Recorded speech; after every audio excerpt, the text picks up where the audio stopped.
Hello and welcome to the AcoBloom podcast. So in today's discussion, we're talking about building economic resilience in times of uncertainty. So let's face it, today's businesses talking about building resilience or economic uncertainty is a difficult topic to be had. I think it requires a lot of introspection from businesses at various levels, whether it's operations or HR, and even IT in today's time. However, if you look at just the last 5 years, whether it's the pandemic or whether it's changes in political stability or even economic stability around the world, one thing's for sure, certainty is not a constant. It's the opposite of that, in fact. So in these times, for businesses, building resilience is the utmost priority. So to discuss this subject with me in more detail, I have with me Rajat Chawla, founder and director of AcoBloom International. And Rajat has had a lot of experience helping businesses set up meeting compliances with different countries and tax laws and other issues that are very, very pertinent to this subject. And he'll be shedding light on how to build resilience, especially for businesses that are looking to, expand and grow in this time of trouble. So Benjamin, you're very right. This decade started with 1 in 100-year kind of an event, that is pandemic.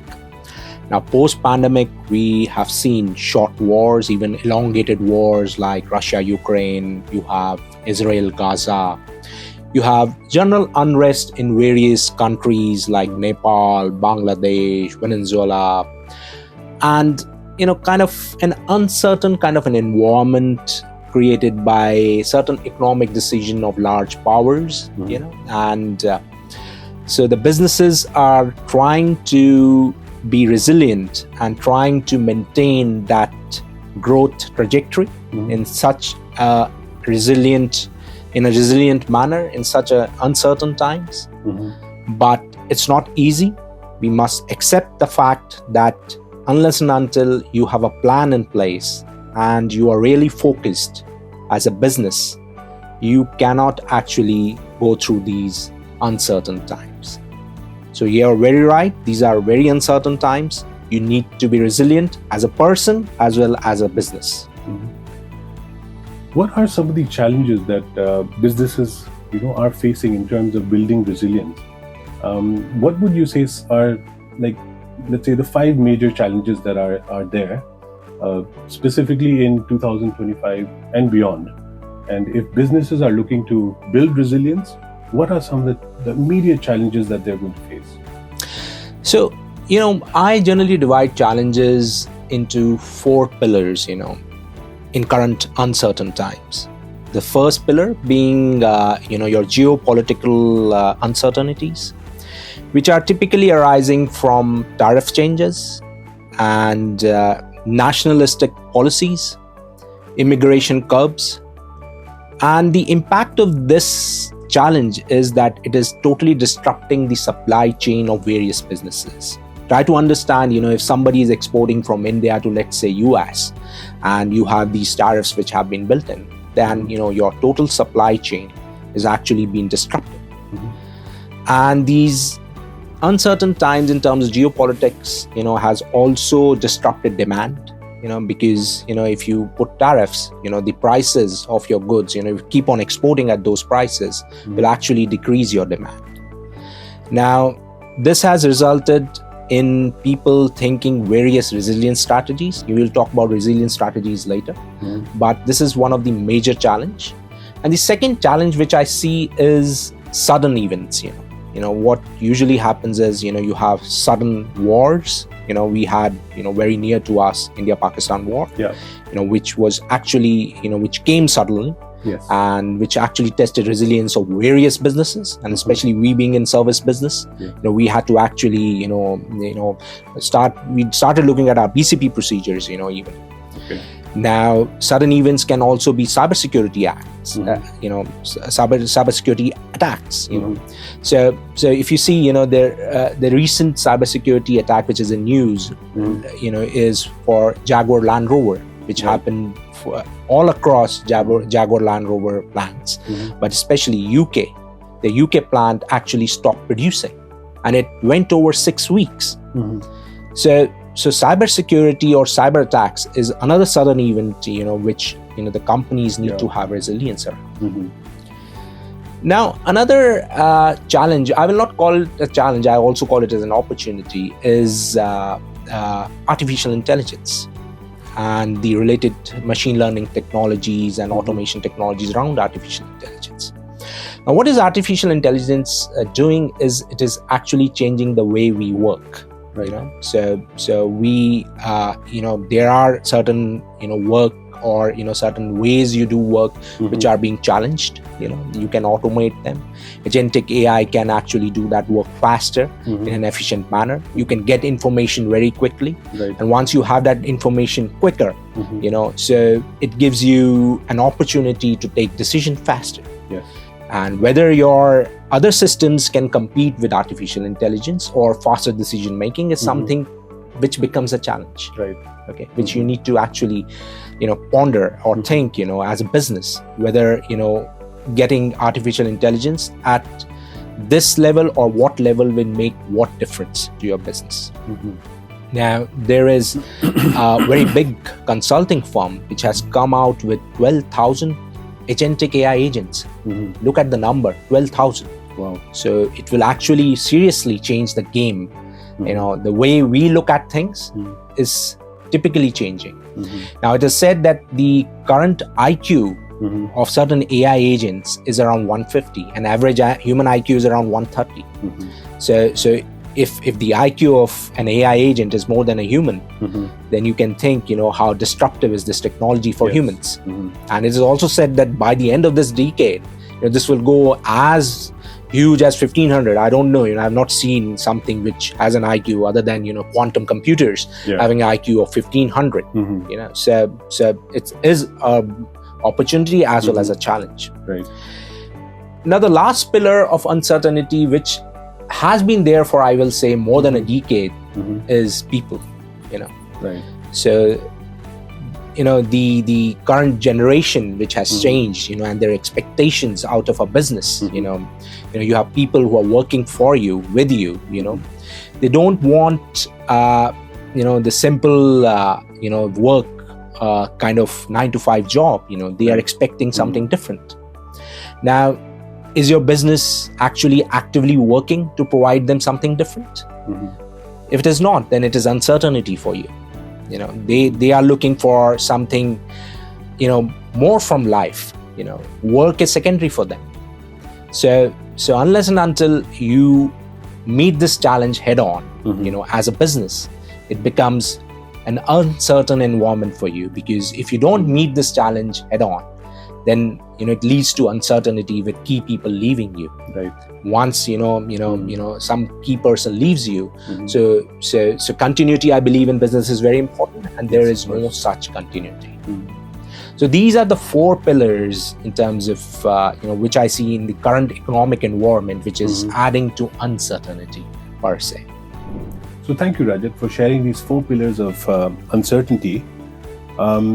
Now, for companies that are looking to build resilience over the long term, let's say over a 5-year-long period, what strategies do you think they should adopt? Now, the strategies can again be against these 4 pillars of economic uncertainty. Now, if you look at the geopolitical uncertainty, so what you can do is you have to have alternative supply chains. You can actually sometimes have to look at alternative production sites. For an example, if you're an Indian manufacturer, you can have a look at UAE as a manufacturing destination. You can manufacture there, use their state-of-art manufacturing facilities, or the state-of-art logistic facilities. You can you bring in your labor in UAE, you can produce, and then re-export to your target markets. If you're a service provider, then you should have your alternative sites identify it. You should look at stable regions. India has been very stable since long. You can look at India. You can look at Philippines. You can look at any other, country or a jurisdiction which has a stable economic environment, and a political environment is also very necessary for stability of your business as a whole.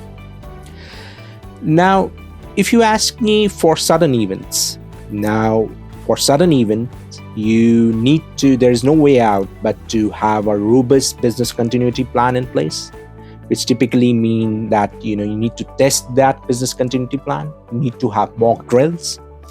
When you talk about cybersecurity, you should have your information security plan in place. You should also look at your current state of your information security, your various devices which are put, or various licenses or softwares you have taken for information security.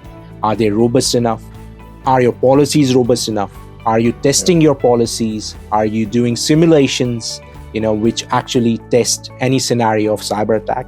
Because try to understand, a cybersecurity incident or a breach is not only an economic incident, it is a reputational incident as well. Right, of course. Now, if you want to look at, the changing technology or, artificial intelligence, you want to build resilience around that. So first of all, you should not look this as a challenge, it's an opportunity, as I earlier also said. So like as an organization, we have evolved, we have, formulated a center of excellence for AI and automation, where, we have identified numerous internal and external use cases. And we are building around those use cases to help us internally in various efficiency measures, and also help our clients to actually identify a lot of opportunity around agentic AI. So you should actually, either if you cannot build your own, so you should look at organizations which can give you these kind of services. Right. But if you miss this bus, it is going to be very dangerous for you to actually survive in the coming 5 years. Now, coming to people, now this is the tricky part. It's more of, your organizational's philosophy. Is it pro people or is it pro business? Obviously you need to find a balance between them. Right. You cannot either be, totally, I will say, looking at one thing and ignoring the other. It has to be a balance. But then, people are looking for value proposition. If you give them right value, and that right value is both quantitative and qualitative. You give them right value, then only, they see future in your business. Now, we have identified an acronym which gives a value proposition to our people. The acronym goes by the name or by the letters B friend. So B stands for brand. We actually, try to, do a lot of brand building exercises for our people so they get the right brand. So the F stands for flexibility. Everybody is looking for flexibility. Now, R stands for recognition. Now, everybody is looking for recognition at right time. If you recognize them, it's always better you recognize them for the right thing. Okay. Now, I stands for intelligence. Now, everybody is looking for intelligent work, where also, if you use agentic AI for your mundane work and give people intelligent work, they're always happy to work for such an organization. E stands for empathy. I need not say much more about it, because unless until you're an empathetic organization or an empathetic boss, it's very difficult for you to survive. Okay. Now, N stands for nirvana. Everybody is looking for happiness. It's not only about fun Fridays, it's also creating a culture of happiness in your organization. So unless and until you have that happiness culture, it's very difficult, to meet this challenge. Now, D is very important. It comes at last, but most important. If you are giving, you're not delegating the right job to the right person, or not giving the right job to the right person, he's bound to fail. Not everybody has the same skill set. Not everybody has the same situation to deliver this, the kind of expectation your organization has. So you have to delegate the right thing to the right person. So there is no one answer to these four challenges.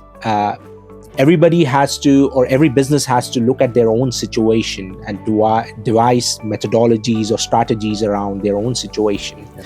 But broadly, if you are able to sustain and be resilient and come up with creative measures to actually sustain the uncertainties, things actually improve over the period of time. Right. So that's my answer to meeting these challenges. Yeah, that's interesting, because I thought about that, and it might sound overly simplistic for an organization, for a business, to look at developing strategies for people, for IT. But I imagine that there are complexities, involved. Obviously, this is a very complex economic scenario currently, and finding a very simple answer to anything complex is not an easy job. Yes. So as I said, that yes. it depends totally on the situation every business is in, and what opportunity and the speed of opportunity they can actually take in and actually develop in the current uncertain scenario to come out of anything which is troubling them. Great. So I understand it is a challenge, but for companies that are looking to develop resilience over time, can you give some practical examples, giving the 4 pillars that you mentioned earlier, some practical examples on how they can build that resilience over time? So, Benjamin, looking at the practicality of the the various resilience strategies, the first example which comes into my mind is, again, automation by using agentic AI. The companies or the businesses should try to automate as much as they can. They should try to save the valuable hours of the intelligent human beings, so that those hours can be used in creativity, solving complex problems, and actually increasing your sales. Okay. Right. So at the end of the day, that is what matters. So the top line is the major or the most important thing in your P&L. Another strategy is that they can use dashboarding and dashboarding for cash flow management. So what exactly is dashboarding is that it actually summarizes a lot of KPIs which are derived from the information, both quantitative and qualitative information, which is going around in your organization. Okay. So you should again use technology to get dashboards at the right time, so that you can take the right decision quickly. So try to understand, in an uncertain economy or in uncertain times, if you miss taking the right decision at the right time, you have actually missed the bus. So dashboarding is one of the most important tool which you can use to actually summarize the right information for you to take a right decision. Now, another example is that you should continuously de-risk. Now, de-risk is now a compulsion. It's not a choice. So the de-risking strategies can be that you should talk to your internal auditor, look at risky positions in your business, ask them to come up with various improvement measures, so that there's always elimination of high risk activities in your organization. You should bring in various SOPs, various policies where you can de-risk anything which is high risk. Can you give an example of that? So let's say you're doing a cross-border services business. So you can actually look at getting a VAPT done. Okay. So the vulnerability assessment of or the pen testing of your whole network will help you to identify any risk which is there in your network, and which can save you from any future cybersecurity incident. So you can work with VAPT auditors to actually derive the improvements which are required in your whole data security apparatus. Yeah. So now that we understand these strategies that businesses can adopt in navigating the uncertainties, can you take us through what are some of the what a firm like AcoBloom the role it can play to help businesses navigate these challenges? Certainly, Benjamin. So, AcoBloom is involved into 3 service domains. One is consulting, another is co-sourcing and offshoring, and third is technology services. All these 3 service domains are actually value drivers for any client who's looking for sustainable growth. Now, when I talk about consulting, our areas are assurance, tax, market entry, economic advisory, accounting, or even client accounting and advisory services. Now, the consulting part of things helps the clients to actually get the right information at right time, Right. which basically helps them to take right decision. Yes. So if they are able to take right decision, they have the right direction for a great growth in their business. Now, our second service domain, which is co-sourcing and offshoring, is targeted towards your skill and talent shortage and the costs associated with your talent. Now, these services actually help you to save a lot of your costs as well as time in finding the right talent.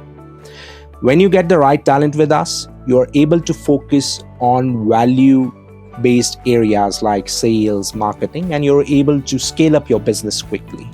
And a lot of work, or the value-added work, is done by us to help you to actually sustain your business. Now, our third service domain, which is the technology domain, is involved in identifying various agentic AI use cases. Now, as I told you earlier, agentic AI is both a challenge as well as an opportunity for business. We help businesses to identify inefficiencies in their value chain. We help the businesses again to plug those inefficiencies through agentic AI. We solve your problem use cases with the use of automation, machine learning, and agentic AI technology. This helps any business to save costs as well as focus again on value-driven areas.